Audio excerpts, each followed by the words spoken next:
Hello everyone, we're back after a very long time. Now, today we're starting the subject anesthesia.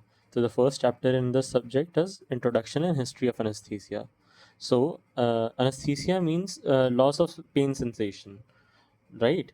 So, basically, we feel that pain is bad, but actually, the pain as a sensation is good because it's a protective reflex for us. Pain, what are the systemic effects of pain? When we feel pain, it causes the release of sympathomimetic or fight, flight, fright hormones, that is adrenaline and noradrenaline. इससे there is increase in BP, heart rate, respiratory rate, and cardiac output, oxygen consumption, and renal and muscle blood flow, which leads to the increase in workload on the body. In case the body fails to deal with pain, we might land up into complications like heart failure or cerebrovascular accidents, etc. So, what are the sequence of events you face as an working in anesthesia? So, the work of an anesthetic is to optimize patient's condition in order to tolerate the stress of surgery or anesthesia, right? So there can be two types of surgery: either it's an elective surgery or it's an emergency surgery. So the thing is, we do pre-anesthetic checkup before admitting the patient for the surgery. So for elective surgeries, we deem if the patient is fit or not fit, right? And for emergency conditions, we have to treat the patient either way. So we try to optimize the conditions of the patient, whatever are there. Okay, then we advise on medications and pre-medication, then we proceed for surgery, then we do post-op care. So what are the types of anesthesia? First is general anesthesia, second is regional anesthesia, and third is monitored anesthesia care. Now we'll look further into these. So the first being general anesthesia. So in general anesthesia, what we do, we use induction agents. Induction agents, we use them to put the patient to sleep.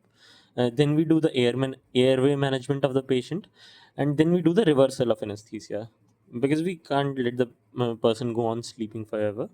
Then for the other types of anesthesia, we have monitored anesthesia care or regional anesthesia. In regional anesthesia, we use lots of needles and gadgets, etc. So as soon as the patient comes into the OT, it is a very common thing to attach monitors, leads, IV cannula to them. Now, for general anesthesia, what we use is induction agents. They are basically used to put the patient to sleep.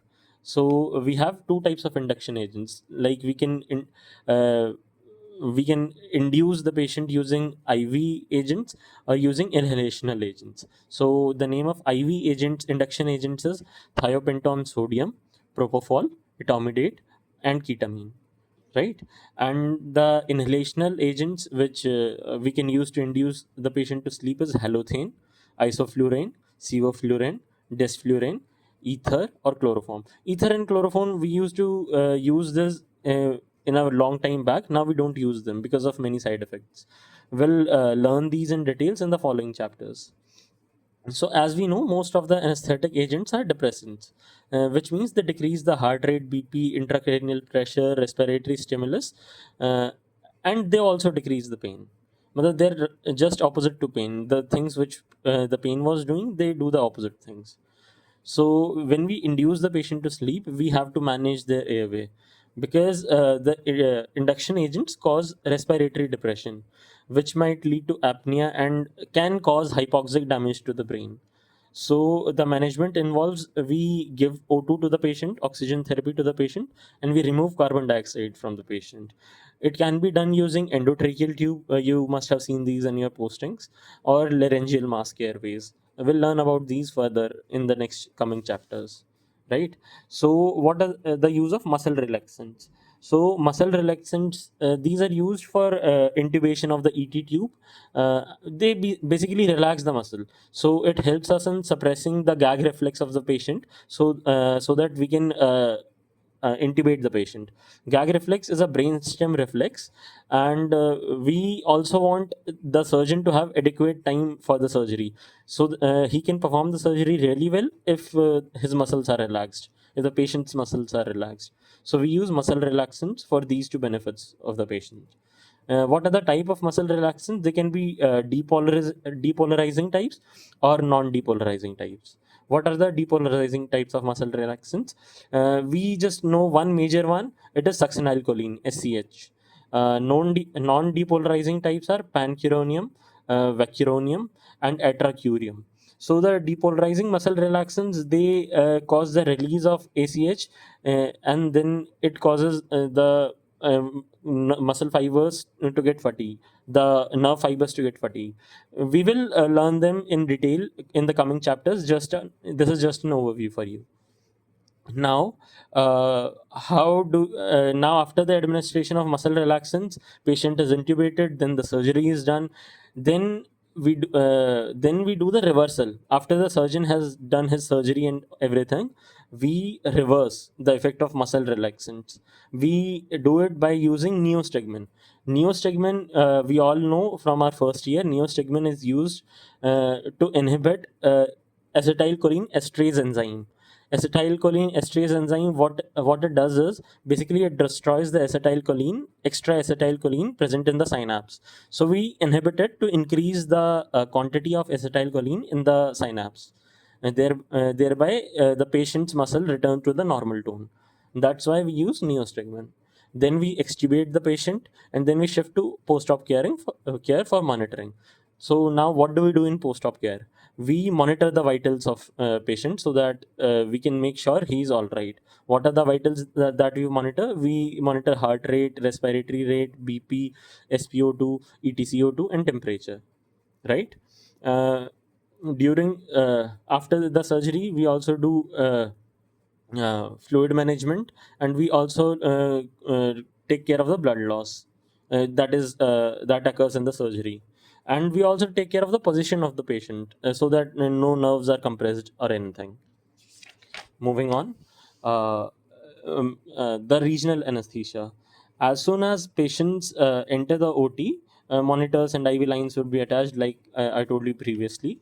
Then there are many type of regional anesthesia. Either we can do a central neuraxial blockade, which means we involve the spine and dura and everything, or we can do a peripheral neuraxial blockade, or we can do monitored anesthesia care, which is different. So now let's study about central and peripheral.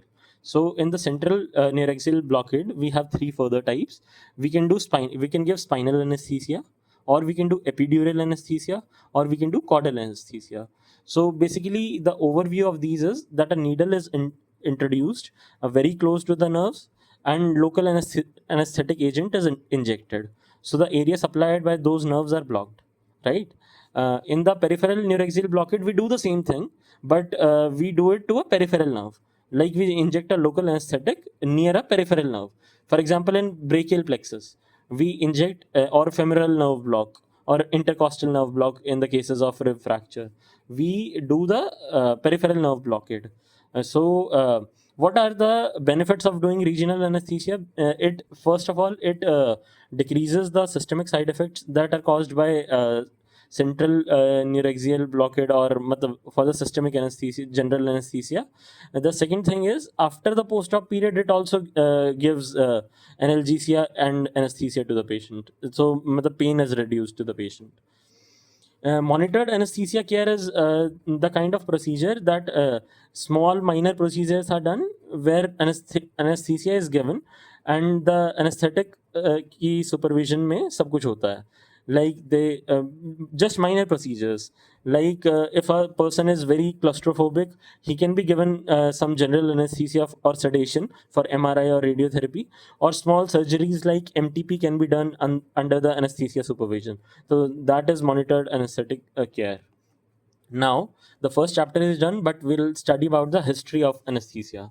The main person, the big daddy of anesthesia is W.T.G. Morgan. You can forget the rest of all, but still, I'll teach you all of the others. So, the first one being Oliver Wendell Holmes. So, the Oliver Wendell Holmes is the guy who coined the term anesthesia, means no pain. Oliver Wendell Holmes. Now, moving on, Joseph Priestley. This is the chemist who discovered oxygen, CO2, N2O, right? Joseph Priestley. Now, Horace Wells is the first guy who tried to demonstrate the anesthesia, but he was unsuccessful. Basically, he tried to administer N2O, that is laughing gas, to the patient to avoid the pain, but he was unsuccessful. The second try was done by WTG Morton. WTG Morton was the first conducted the first successful demonstration using ether on 16th 10 1846. This was the day when the branch of anesthesia was born. WTG Morgan is the big daddy of anesthesia. Now, John Snow, we know him from the comic. He's also known as the father of epidemiology. Basically, he popularized the concept of anesthesia during the birth giving. He administered chloroform to Queen Victoria on her eighth delivery, thereby helping her to deliver and conceive the baby. Basically, he is known for his work in OBS anesthesia, right? Uh, Basically, some places have mentioned him as the father of anesthesia, but don't just write it anywhere. Okay, it's not important. If they even ask you for the father of anesthesia, you'll have to write Morton. Okay. Now moving on, August Bayer. August Bayer is the guy who did the first spinal anesthesia. August Bayer. Now, Harold Griffith uh, gave the first muscle relaxant. So, there is an interesting story behind it. He observed some tribals that used to catch a frog, and they used to rub the arrow on the frog's skin. Basically, what happened was they were extracting D tuberculaire, and they were using it as a muscle relaxant to catch their prey. So Harold Griffith extracted this D tuberculaire and then used it as a first muscle relaxant. Now moving on to Carl Koller. Carl Koller is the guy who used the first local anesthetic. He used cocaine for his patients. A good guy. He used to use the cocaine in his ophthalmic surgeries. Thank you. This was the first chapter of anesthesia.